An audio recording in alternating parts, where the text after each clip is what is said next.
پھر اس کے بعد بڑا انٹرسٹنگ مکالمہ ان کے ساتھ ہوا جسٹس گل حسن اورنگزیب کے ساتھ. انہوں نے سب سے پہلے کہا کہ ایک تو یہ ہے کہ نیب سے پوچھنا چاہیں گے کہ ان کا کیا موقف ہے. انہوں نے پھر نیب کے پروسیکیوٹر جنرل سے پوچھا کہ اعظم تارڑ صاحب کہہ رہے ہیں کہ اگر آپ اپیلیں نہیں فوری طور پر بحال کر سکتے تو پھر آپ ہماری ضمانت میں توسیع کر دیں. تو اس پر جسٹس گل حسن اورنگزیب نے پوچھا نیب پروسیکیوٹر جنرل سے کہ ضمانت کی توسیع میں آپ کو کوئی اعتراض ہے. تو نیب کے پروسیکیوٹر جنرل نے کہا کوئی کسی قسم کا اعتراض نہیں ہے, آپ ان کو پروٹیکٹیو بیل گرانٹ کر سکتے ہیں. تو اس پہ جسٹس گل حسن اورنگزیب نے بڑا انٹرسٹنگ فکرہ کہا. انہوں نے کہا کہ کیا یہ وہی نیب ہے پہلے تو بغیر نوٹس کے آتی نہیں تھی اور آج بغیر نوٹس کے آئی بھی ہوئی ہے, اور بلکہ یہ بھی کہہ رہی ہے کہ ہمیں پروٹیکٹیو بیل گرانٹ کرنے میں کوئی ایشو نہیں ہے. پھر انہوں نے یہ بھی پوچھا کہ کیا آپ نواز شریف کو گرفتار کرنا چاہتے ہیں. تو انہوں نے کہا, پروسیکیوٹر جنرل نے کہا بالکل گرفتار نہیں کرنا چاہتے, ہمیں ان کی ضرورت نہیں ہے. پھر انہوں نے دوبارہ پوچھا کہ کورٹ آپ سے دوبارہ پوچھتا ہے کہ آپ ان کو گرفتار کرنا چاہ رہے ہیں. تو انہوں نے کہا کہ نہیں, بالکل نہیں گرفتار کرنا چاہ رہے ہیں. پھر انہوں نے یہ بھی پوچھا کہ کیا چیئرمین نیب پاکستان میں ہیں. تو انہوں نے پروسیکیوٹر جنرل نے کہا ہاں وہ پاکستان میں ہیں. تو انہوں نے کہا کہ ان سے بھی آپ مشاورت کر لیں اور ہم ان کو بیل گرانٹ کر رہے ہیں 26 اکتوبر تک, تو پھر آپ وہ پوچھ کے واپس آ سکتے ہیں. تو اور پھر اپنا موقف جو بھی ہے وہ 26 اکتوبر کو ہمارے سامنے رکھ سکتے ہیں. اور پھر انہوں نے یہ بھی کہا کہ آپ نے 5 سال عوام کا وقت کیوں ضائع کیا. یہ بھی کہا کہ 5 سال بعد اس کیس میں دوبارہ آ رہا ہوں تو مجھے تھوڑا سمجھنے میں بھی ٹائم لگے گا, تو آپ اس لیے جو ہے دوبارہ آ جائیں, تو اس کے بعد اپیلوں پر فیصلہ کر دیں گے.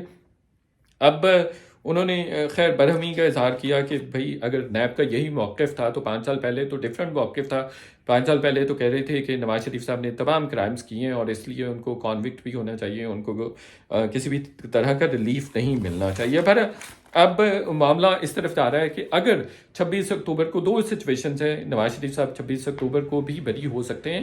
ایک تو یہ ہے کہ نیب اگر اپنی جو پروسیکیوشن ہے اس میں پروسیکیوشن ہے جو نیب کی اور نیب کے جو ریفرنسز ہیں وہ اگر وڈرا کر لیتا ہے ایون فیلڈ اور العزیزیہ دونوں, تو اس صورت میں نواز شریف صاحب بری ہو جائیں گے.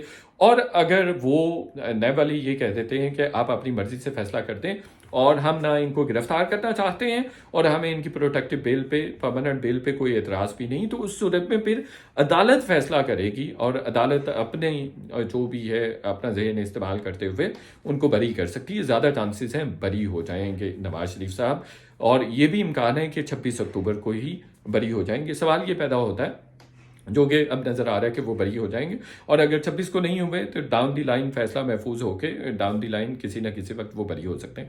اگر بری ہوتے ہیں کیونکہ الیکشن لڑ سکیں گے, بالکل الیکشن نہیں لڑ سکیں گے کیونکہ ان کی جو سزا ہے وہ اقامہ میں ہوئی ہے اور وہ 62(1)(f) کے تحت ہوئی ہے, جس میں سپریم کورٹ کو 5 رکنی بینچ جیسے ثاقب نثار کی سربراہی میں یہ فیصلہ دے چکا ہے کہ جو 62(1)(f) کے تحت جو ڈسکوالیفیکیشن ہے وہ لائف ٹائم ہے. ٹھیک ہو گیا جی. اچھا یہ ہے جی ساری صورتحال, تو الیکشن وہ پھر بھی نہیں لڑ سکیں گے. صوبائی حکومت کے اختیار کے حوالے سے 401 سیکشن کا استعمال کیا گیا, اس پہ کافی بحث ہو رہی ہے. ویسے اس میں 401 میں لکھا ہوا ہے کہ پنجاب حکومت بالکل جو ہے کسی بھی مجرم کی سزا کو معطل کر سکتی ہے, لیکن اس میں ضروری ہوتا ہے کہ جس جج نے سزا دی ہو اس کی رائے اس میں شامل ہو, اس کی رائے لی جائے. لیکن یہاں پہ چونکہ احتساب عدالت سے ان کو سزا ہوئی تھی, احتساب عدالت کی رائے شامل نہیں کی گئی.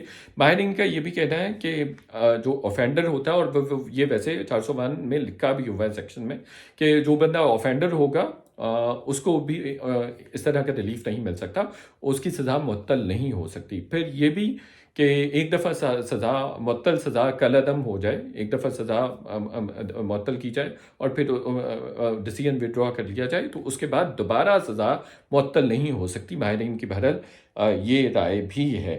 تو یہ تمام سچویشن ہے جی, اور اس میں میرا خیال ہے کوئی عام پوائنٹ نہیں رہ گیا. ایون فیلڈ میں پہلے ہی مریم اور کیپٹن صفدر تو رہا ہو چکے ہیں. تو یہ جی ساری سچویشن بن رہی ہے.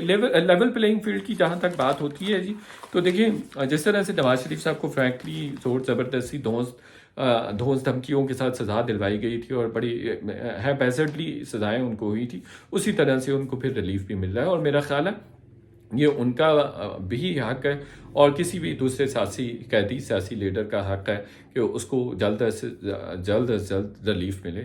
تو باقی جو دیگر فریقین ہیں سیاست میں اور اس میدان میں انکلوڈنگ عمران خان صاحب، ان کو بھی فیئر الیکشن لڑنے کا موقع ملنا چاہیے. یہ ان کا بھی ڈیو رائٹ ہے جو کہ ملنا چاہیے. چینل دیکھنے کا بہت شکریہ. آپ سے ریکویسٹ ہے کہ چینل کو سبسکرائب کریں، اس یوٹیوب چینل کو سبسکرائب کریں. شکریہ.